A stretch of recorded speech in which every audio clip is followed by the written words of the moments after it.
आज हम लोग इस वीडियो में देखेंगे शिक्षण योजना। इसमें सबसे पहले रहेगा कालांश। कालांश में 4 कॉलम रहेंगे। पहला कॉलम दिनांक, कक्षा, विषय और समय। कक्षा 3 विषय हमारा परिवेश, समय 35 से 40 मिनट। लर्निंग आउटकम, बच्चे अपने आसपास पाए जाने वाले पशु पक्षियों के आहार, उपयोगी अंगों, आवास आदि को पहचानते हैं, उनका चित्र बनाते हैं तथा उनके महत्व को बता पाते हैं। इसके बाद अगली हेडिंग है प्रकरण। ये पाठ का नाम है, जो पाठ हमें पढ़ाना है, पशु पक्षियों का भोजन एवं सहायक अंग। तीसरी हेडिंग आती है सीखने सिखाने की सामग्री। इसमें हमने पाठ्य पुस्तक हमारा परिवेश लिया है। और चौथी हेडिंग है सीखने सिखाने की प्रक्रिया गतिविधियाँ। इसमें भी 4 कॉलम रहेंगे। पहला कॉलम रहेगा क्रम संख्या, दूसरा रहेगा चरण, तीसरा रहेगा समय और चौथा रहेगा आकलन के तरीके।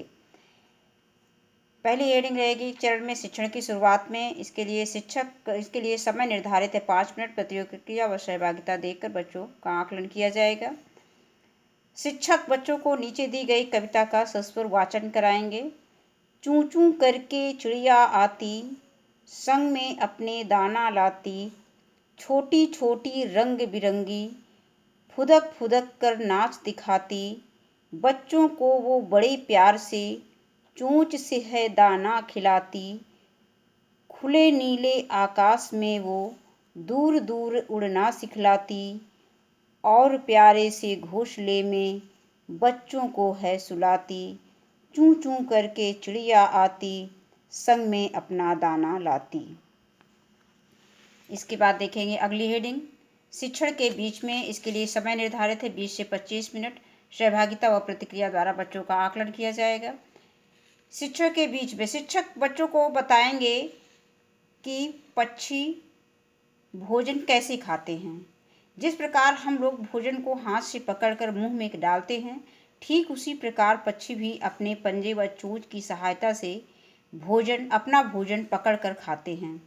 पक्षियों के पंजे व चोंच भी बनावट फल, सब्जियों, अनाज के दानों को छीलने, उठाने, कुतरने, नोचने एवं पकड़ने में उनकी सहायता करते हैं। इसी प्रकार पशुओं में भी अपना भोजन चबाने के लिए दांत होते हैं। जैसे हम लोगों के दांत होते हैं, उसी तरह से पशुओं के भी होते हैं। जैसे गाय, भैंस, बकरी, इन सब के दांत होते हैं। दांत भोजन को पकड़ने, काटने और चबाने में सहायक होते हैं। पशुओं में खाना चबाकर खाने के लिए पीछे के दांत अधिक मजबूत होते हैं। जो पशु अपना आहार मांस के रूप में लेते हैं, उनके दांत आगे अधिक नुकीले होते हैं, जिससे कि वो मांस को अच्छी तरह से फाड़ सके, चीड़ सके, उसको खा सकें। इसके बाद एक बहुत अच्छा पॉइंट इसमें आया है, गिलहरी के दांत हमेशा बढ़ते रहते हैं।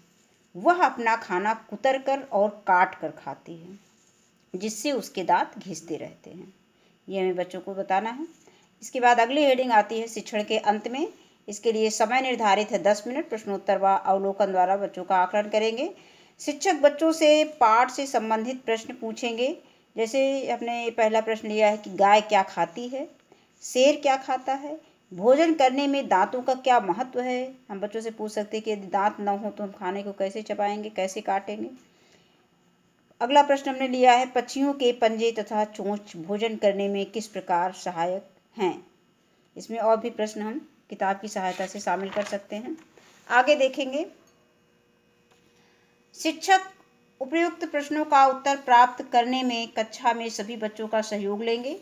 शिक्षक बच्चों को अपने घर के आसपास पाए जाने वाले पशुओं व चिड़ियों के खाने की प्रक्रिया, उन लोग कैसे खाते हैं, व उनके सहायक अंगों जैसे दांत व चोंच की बनावट का अवलोकन करने को कहेंगे। इसके बाद आता है प्रदत्त कार्य, गृह कार्य, असाइनमेंट।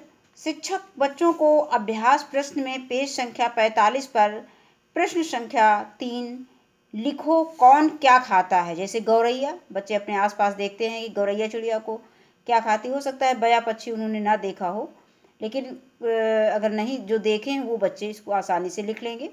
गाय, बकरी, कुत्ता, बिल्ली ये सब जानवर बच्चों के घर के आसपास मिल जाते हैं और वो उनसे परिचित भी होते हैं और जानते हैं कि वो क्या खाते हैं, उनके बारे में आसानी से लिख कर ला सकते हैं। को घर से लिख कर लाने को कहेंगे। इसके बाद अगली हेडिंग आती है शिक्षक की आगामी कार्य योजना। कक्षा शिक्षण के दौरान आकलन व फीडबैक में आई कठिनाइयों को ध्यान में रखकर आगामी कार्य योजना का निर्माण करेंगे शिक्षक। धन्यवाद।